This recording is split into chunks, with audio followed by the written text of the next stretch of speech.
গোপালগঞ্জে হামলা চালিয়েছে, এত বড় দুঃসাহস কোথায় পায়? সরকারের কাছে আমি আবেদন জানাচ্ছি, দ্রুত এদেরকে অবশ্যই আইনের আওতায় এনে বিচার করা হোক। এই কথা বলে, আর যাদের যে তরুণ ছেলেরা আজকে অনেকে বলে যে এদের বয়স কত, আরে বাবা এদের বয়স কত এই কথা বলিয়েন না।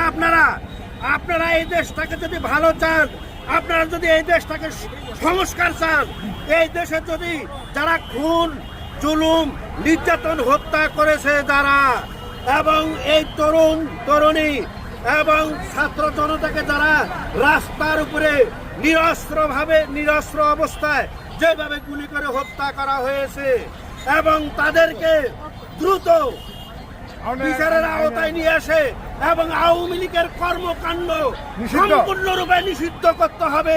সরকারের কাছে এই আহ্বান জানিয়ে আমি আমার আপাতত বক্তব্য শেষ করলাম। আল্লাহ হাফেজ। ধন্যবাদ। ইনকিলাব জিন্দাবাদ, ইনকিলাব জিন্দাবাদ।